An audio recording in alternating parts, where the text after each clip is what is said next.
మాడు పగులుతున్న లెక్క చేయకుండా కాంగ్రెస్ పార్టీని ఎన్నికల్లో దేశంలోనే అత్యధిక మెజారిటీ ఇచ్చి ఈ ఖమ్మం గడ్డ మీద 3 రంగుల జెండా ఎగరేయడానికి ప్రాణ సమానులైన కాంగ్రెస్ పార్టీ కార్యకర్తలు కమ్యూనిస్టు సోదరులు వేలాదిగా తరలివచ్చి ఆశీర్వదించినందుకు మీకు అందరికీ మనస్ఫూర్తిగా ధన్యవాదాలు, కృతజ్ఞతలు. మిత్రులారా, ఈరోజు రామసాయం రఘురామరెడ్డి గారికి అండగా నిలబడడానికి మా మిత్రులు ఉప ముఖ్యమంత్రి వర్యులు భట్టి విక్రమార్క గారు, మా సహచర మంత్రివర్యులు తుమ్మల నాగేశ్వరరావు గారు, మా సోదరుడు మంత్రివర్యులు పొంగులేటి శ్రీనివాసరెడ్డి గారు,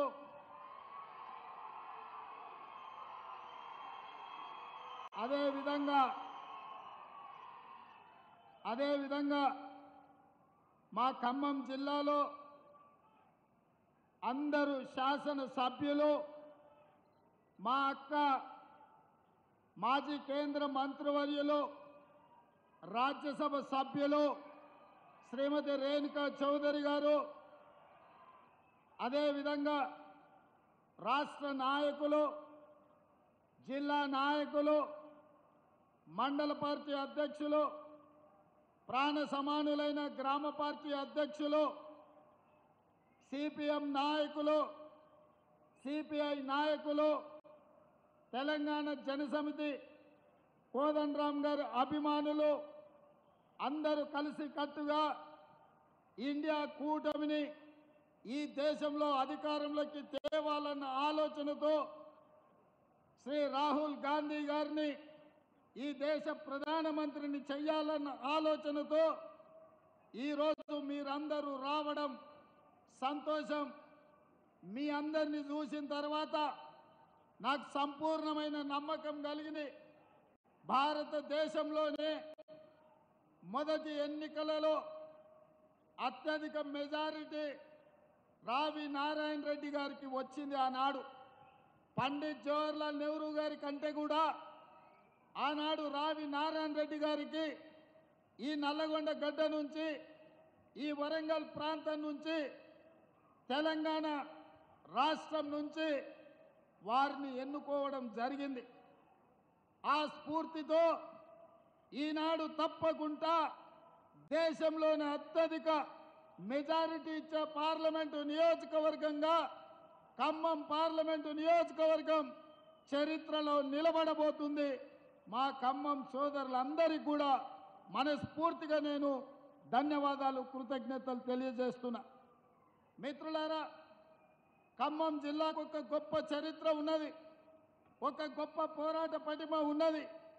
ఏ చైతన్యమైనా, ఏ రైతు కూలీ సమస్యల మీద పోరాటమైనా, రైతుల హక్కుల మీద, కార్మికుల హక్కుల మీద ప్రపంచానికే ముందు నిలబడి ఈ ఖమ్మం జిల్లానే కొట్లాడుతుంది.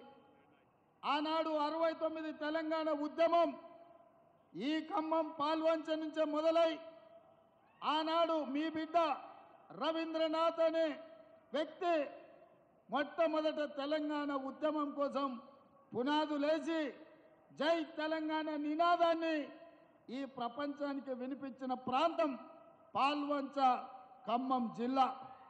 ఈనాడు మీరిచ్చిన స్ఫూర్తి, మీరు చేసిన పోరాటం ఇవాళ తెలంగాణ రాష్ట్రం ఏర్పడ్డది.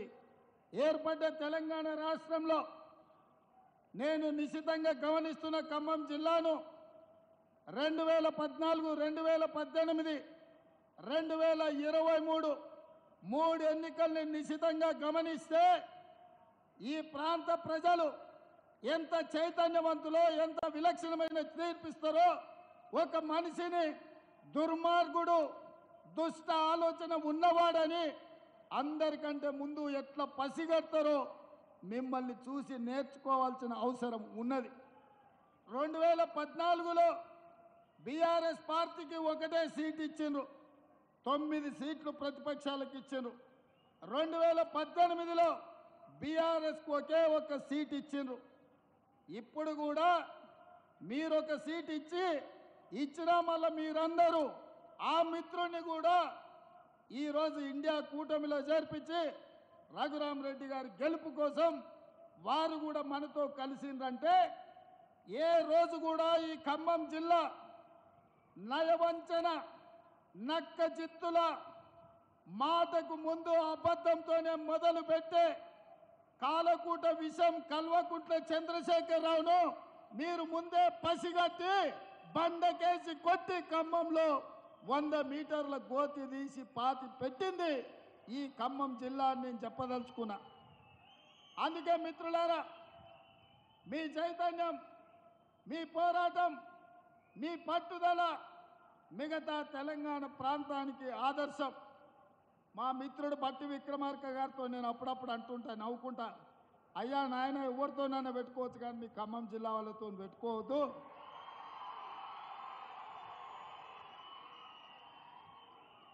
ఎందుకంటే ఎంత దూరమైనా మీరు అనుకున్న దానికోసం కొట్లాడతారు. అందుకే నేను ఎప్పుడు కూడా ఖమ్మం జిల్లా రాజకీయాలలో ఎక్కువ తల దూర్చకుండా దగ్గరగా ఉన్నట్టే ఉండి దూరంగా ఉండి నమస్కారం పెడుతుంటా. ఆనాడు వైఎస్ రాజశేఖర రెడ్డి గారు ముఖ్యమంత్రిగా ఉన్నప్పుడు కూడా ఢిల్లీ పెద్దలు చెప్పిండ్రు, ఉమ్మడి రాష్ట్రంలో 23 జిల్లాలు ఉంటే నువ్వు 22 జిల్లాలకే ముఖ్యమంత్రివి, ఖమ్మం జిల్లాలో మాత్రం ప్రతి కాంగ్రెస్ పార్టీ కార్యకర్త ఒక ముఖ్యమంత్రికి ఉంటాడు, వాళ్ళ సమస్యల మీద వాళ్ళే కొట్లాడుకుంటారు, వాళ్ళకు వాళ్ళే నాయకత్వం వహించుకుంటారు, వాళ్ళకు వాళ్ళే పార్టీని గెలిపించుకుంటారు, మనం వాళ్ళకు సహకరించాలి తప్ప మనం వాళ్ళ విషయంలో ఎక్కువ కలగజేసుకోవద్దని ఆనాడు వైఎస్ రాజశేఖర రెడ్డి గారికి చెప్పింది ఈనాటికి నాకు గుర్తుంది. ఎందుకంటే నేను ఒకసారి కాంగ్రెస్లో చేరిన తర్వాత ఢిల్లీలో పెద్దల్ని అహ్మద్ పటేల్ గారిని కలవడానికి పోయినప్పుడు నాకు ఈ విషయాన్ని గుర్తు చేసింది. అందుకే మిత్రులారా, ఈ ఖమ్మం జిల్లా చైతన్యవంతమైన జిల్లా, ఈ ఖమ్మం జిల్లా దేశ రాజకీయాలకు ఒక దిక్సూచి, రాబోయే మార్పును, జరగబోయే పరిణామాలను ముందుగానే గుర్తించి ఈ దేశ ప్రజలకు ఏది మంచిదో ఆ రకమైన నిర్ణయం చేయడంలో మీరందరూ కూడా దిట్ట. అందుకే మిత్రులారా, నిన్నగాక మొన్న చంద్రశేఖరరావు వచ్చిపోయింది మీ దగ్గరికి. ఆయన పాపం నామ నాగేశ్వరరావు గారిని బకర చేయడానికి, ఆయన చెవులో పువ్వు పెట్టడానికి ఆయన చెప్తున్నాడు, వచ్చేది సంకీర్ణమే, సంకీర్ణంలో నామ నాగేశ్వరరావు గారిని మంత్రిని చేస్తా అని. నేను అడుగుతున్న, ఏ సంకీర్ణంలో చేరుతావు? మా కాంగ్రెస్ పార్టీ ఆ ఇంటి మీద కాకిని ఇంటి మీద కూడా వాళ్ళనియదు, మా కార్యకర్తలు ఊరుకోరు. టిఆర్ఎస్ కాకి కాంగ్రెస్ ఇంటి మీద వాళ్తే అక్కడికక్కడనే మా కార్యకర్తలు కాల్ చేస్తారు. ఇక మిగిలింది బీజేపీ కదా, నువ్వు చేరబోయేది బీజేపీలనే కదా చంద్రశేఖరరావు, మేము అదే కదా చెప్పింది. మొదటి నుంచి మేము చెప్తున్నది, మొదటి నుంచి నువ్వు ఆచరిస్తున్నది. 2014 నుంచి 2023 వరకు 9.5 సంవత్సరాలు చంద్రశేఖరరావు రైతు వ్యతిరేక నల్ల చట్టాలు వచ్చినప్పుడు, నోట్ల రద్దు చేసినప్పుడు, జిఎస్టీ బిల్లును తీసుకొచ్చినప్పుడు, ట్రిపుల్ తలాక్ చట్టాన్ని చేసినప్పుడు, సిటిజన్ అమెండ్మెంట్ యాక్ట్ను పొందుపరిచినప్పుడు, యూనిఫామ్ సివిల్ కోడ్ తెచ్చినప్పుడు, ప్రతి సందర్భంలో ఇక్కడ కారు గుర్తు మీద ఓట్లు వేయించుకొని ఢిల్లీలో కమలం గుర్తుకు తాకట్టు పెట్టిన చరిత్ర చంద్రశేఖర్ రావుది. ఇవాళ కూడా ఈ తెలంగాణలో గూడు పుటాని జరుగుతుంది. అంతర్గతంగా ఒక అవగాహనతోటి కాంగ్రెస్ పార్టీని గెలవకుండా అడ్డుకోవాలని బీజేపీ బీఆర్ఎస్ ఈరోజు కుట్రలు చేస్తున్నారు. ఈ కుట్రల్ని తిప్పికొట్టాల్సిన బాధ్యత ఖమ్మం మహబూబాబాద్ పార్లమెంట్ నియోజకవర్గ కార్యకర్తల మీద ఉన్నది. అందుకే మిత్రులారా, కేటీఆర్ చెప్తున్నాడు, కారు కొంచెం ఖరాబ్ అయి కార్ఖానకు పోయింది మళ్ళీ వస్తుందని. నేను చెప్పదలుచుకున్నా, బీఆర్ఎస్ నాయకులకు కారు ఖరాబ్ అయి కార్ఖానకు పోలే, కారు అనుంజడి కార్ఖానకు పోయింది, కార్ఖానా నుంచి ఇంకా ఇనుప సామాన్లోనికి పాత సామాన్లోనికి తూకం కింద కిలోల కింద తెగ నమ్మాల్సిందే. మళ్ళా కారు రాదు, మీరు ఎన్నికల్లో గెలవరు. నామ నాగేశ్వరరావు గారికి నేను సూచన చేస్తున్నా, చంద్రశేఖరరావు మాటలు నమ్మి మోసపోవద్దు. నమ్మించి మోసం చేసుట్లా చంద్రశేఖరరావును మించినోడు లేడు, ఆ కుటుంబానితో పోటీ పడేటోడే లేడు. అందుకే మిత్రులారా, ఇవాళ చంద్రశేఖరరావు కథ అయిపోయింది. మన బోర్ల పడ్డాడు, బొక్కలు ఎరిగినాయి అసెంబ్లీ ఎన్నికలప్పుడు. ఇప్పుడు మిగిలింది పడగ. ఆ పడగ మీద కూడా ఒక దెబ్బ వేయండి, దాంతో ఆ కాలనాగు సమస్య తీరిపోతుందని మా మిత్రులకు చెప్తున్నా. ఇవాళ మిత్రులారా, మా ఖమ్మం జిల్లా నాయకులు మొన్న మధ్యలో కలిసినప్పుడు నేను అడిగిన మా దుర్గా ప్రసాద్ను, మా బ్రహ్మయ్యను, ఏమన్నా అంటే ఏముందన్నా చంద్రశేఖరరావును ఓడించినాం, ఇక మాకు పెద్దగా పనేం లేదని. మా సోదరులు నేను ఒక మాట చెప్తున్నా, డిసెంబర్ 3 తారీఖు నాడు వచ్చిన ఫలితాలు సెమీఫైనల్స్ మాత్రమే. ఆ సెమీఫైనల్స్లో కాంగ్రెస్ టీము బీఆర్ఎస్ టీమును కల్వకుంట్ల చంద్రశేఖరరావును నాడుగు ఇరగొట్టిండ్రు. ఇవాళ మే 13 తారీఖు నాడు జరగబోయే ఎన్నికలు ఫైనల్స్. ఆ ఫైనల్స్లో Telangana team versus Gujarat team. ఆ టీంకు నరేంద్ర మోడీ నాయకత్వం వహిస్తే తెలంగాణ టీంకు రాహుల్ గాంధీ గారు నాయకత్వం వహించబోతున్నారు. అందుకే మిత్రులారా, ఇవాళ మా తెలంగాణ 4 కోట్ల టీం మిత్రుల్ని, మెంబర్లని, సభ్యులని నేను అడుగుతున్నా, ఇవాళ గుజరాత్ను ఓడిద్దామా లేదా? గుజరాత్ను ఓడిద్దామా లేదా? గుజరాత్ను ఓడిద్దామా లేదా? మన తెలంగాణను గెలిపించుకుందామా లేదా? ఫైనల్స్లో మనం గెలిచి ఛాంపియన్షిప్ మనం గుంజుకుందామా లేదా? మరి ఫైనల్స్లో మనం గెలవాలి అంటే ఖమ్మం జిల్లాలో, ఖమ్మం పార్లమెంట్లో రఘురామరెడ్డి గెలవాలి. మహబూబాబాద్ పార్లమెంటులో మిత్రుడు మాజీ మంత్రివర్యులు బలరాం నాయక్ గెలవాలి. వాళ్ళు గెలవాలని మేము పైనుంచి కోరుకుంటాం, కానీ గెలిపించేది మాత్రం మీరే మిత్రులారా.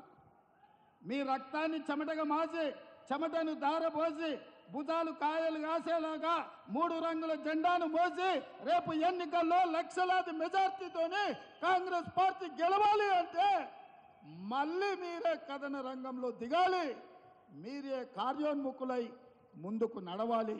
అప్పుడే మహబూబాబాద్లో బలరాం నాయక్, ఖమ్మం పార్లమెంటులో రఘురామరెడ్డి గారు లక్షలాది మెజార్టీతో గెలుస్తారని చెప్పి నేను ఈ సందర్భంగా తెలియజేస్తున్న మిత్రులారా.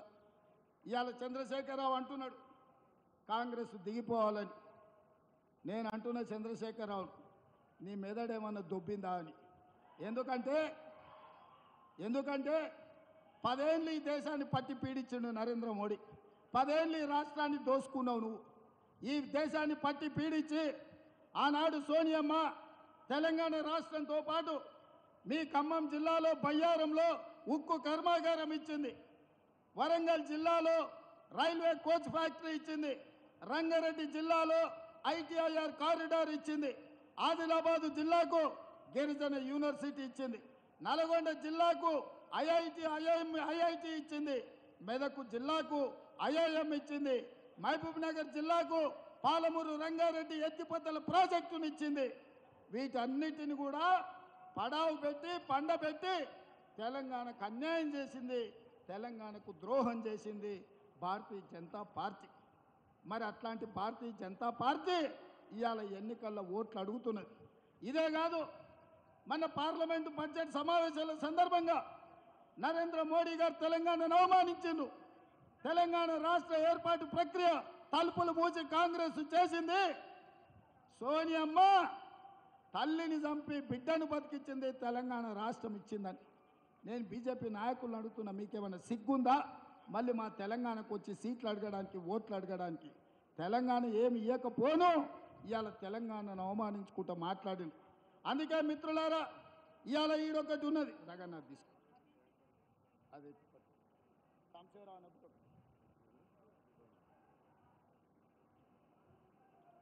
నువ్వు ఒకటి తీసుకున్నా.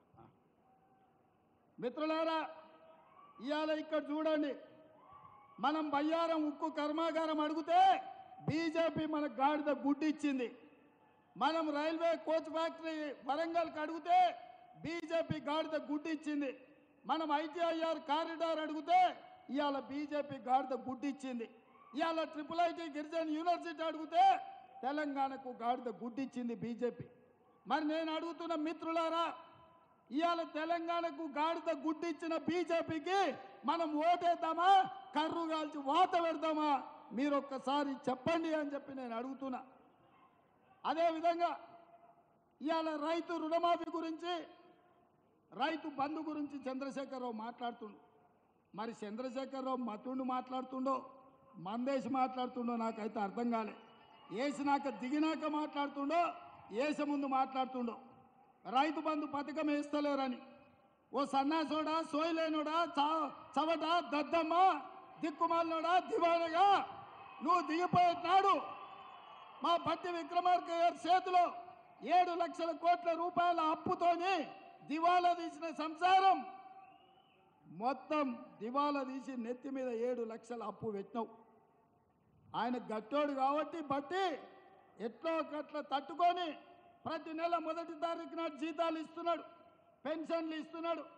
ఆయన చేసిన అప్పులకు, ఆయన పెట్టిన ఉద్దెరలకు 5,000 కోట్లు నువ్వు చేసిన అప్పులకు కట్టిండు. 27,000 కోట్ల రూపాయలు బ్యాంకులకు చెల్లించిండు. ఇవాళ ఆల్రెడీ 69 లక్షల మంది రైతులుంటే 64 లక్షల మంది రైతులకు రైతు భరోసా పథకంలో వాళ్ళ ఖాతాల పైసలు వేసిండు. ఇక మిగిలింది 4 లక్షల మంది రైతులే. మిత్రులారా, మీరు రాసుకోండి. ఈ తెలంగాణ రాష్ట్రంలో కాంగ్రెస్ వచ్చిన తర్వాత రైతు భరోసా పథకంలో 7,500 కోట్లలో 69 లక్షల మంది ఉంటే ఆల్రెడీ 65 లక్షల మందికి రైతు భరోసా పథకం వేసినాం. మిగతా 4 లక్షలకు ఈ నెల 8 తారీఖు లోపల ప్రతి చివరి రైతు వరకు, ఆఖరి వరకు ఉన్న వాళ్ళకు అందరికీ రైతు భరోసా పథకాన్ని, మిగిలిన బకాయిలను చెల్లించే బాధ్యత మాది. ఒక పక్కన జీతాలు ఇచ్చుకుంటూ అంగన్వాడీ వర్కర్లు, ఆశా వర్కర్లు, బడులలో మధ్యాహ్నం భోజనం వండే వర్కర్స్ నుంచి ప్రతి వాళ్లకు ప్రతి నెల 1వ తారీఖు నాడు జీతాలు ఇస్తూ నువ్వు నెత్తి మీద పెట్టిన కుంపటి 7 లక్షల కోట్ల అప్పుకు 27,000 కోట్ల రూపాయలు మెత్తి కట్టుకుంటూనే మా రైతుల పట్ల ప్రేమ ఉన్న మేము 150 రోజులు తిరిగే లోపలనే 7,500 కోట్ల రూపాయలు ప్రతి చివరి రైతు వరకు రైతు భరోసా పథకాన్ని అమలు చేస్తున్నాం.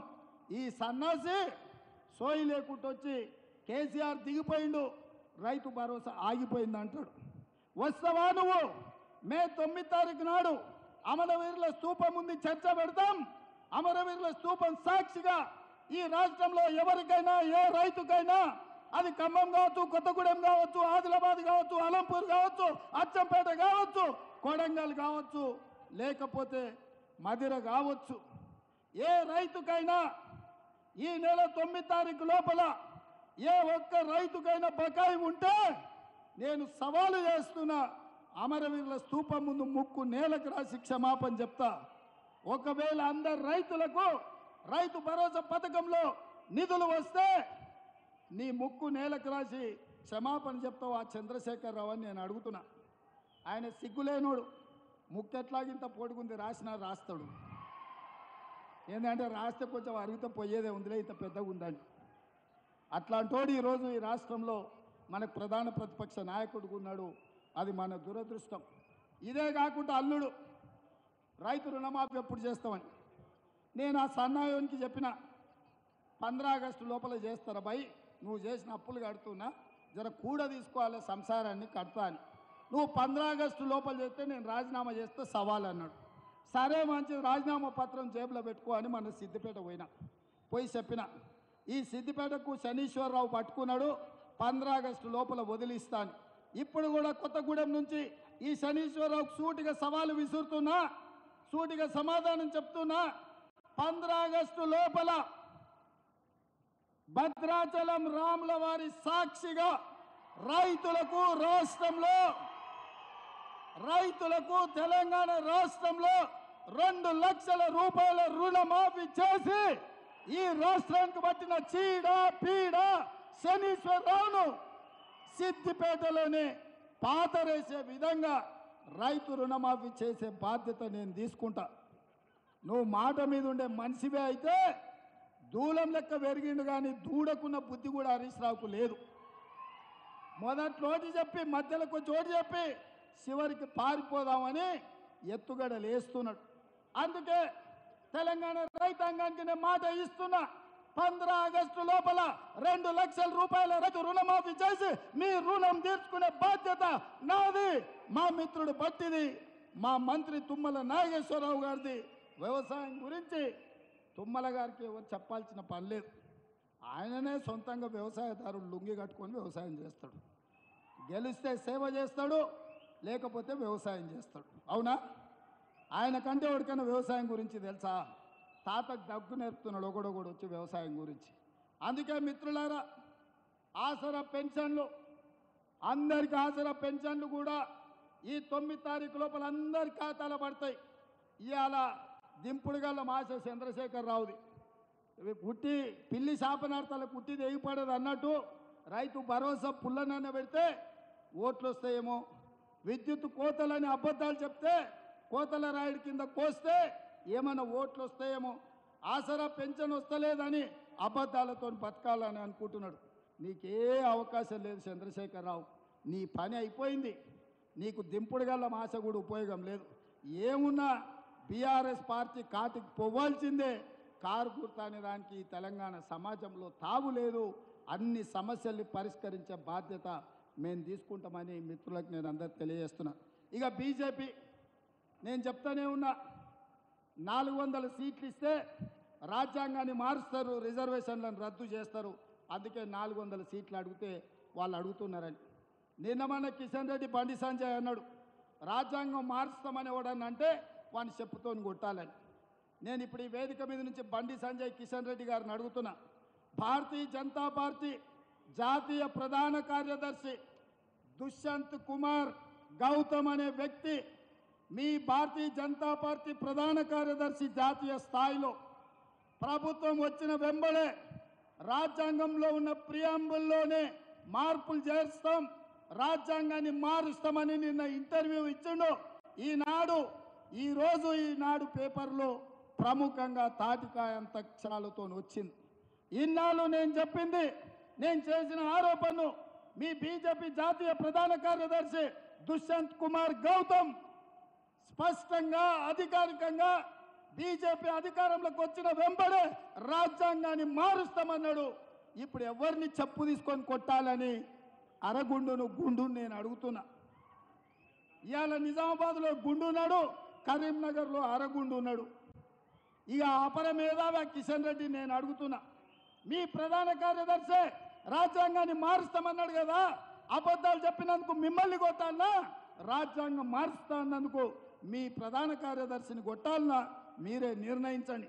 అందుకే మిత్రులారా, ముఖ్యంగా దళితులకు, గిరిజనులకు, బలహీన వర్గాలకు ఎస్సీ ఎస్టీ బీసీ రిజర్వేషన్లు రద్దు చేయడానికి కుట్ర జరుగుతుంది. రాజ్యాంగాన్ని మారవాలని బీజేపీ ప్రణాళికలేస్తుంది. మీ రాజ్యాంగం రద్దు కాబోతుంది, మీకు ఇచ్చే రిజర్వేషన్లను తొలగించబోతున్నారు. ఇవాళ మనం బీజేపీకి ఓటేస్తే మన రిజర్వేషన్లు రద్దు అవుతాయి. ఇవాళ కాంగ్రెస్ని గెలిపిస్తే మన రిజర్వేషన్లు ఇంకా పెరుగుతాయి. అందుకే ఇవాళ ఆలోచన చేయండి, మీరు బీజేపీకి వేసే ప్రతి ఓటు మన రిజర్వేషన్ల మీద పోటుగా మారుతుంది.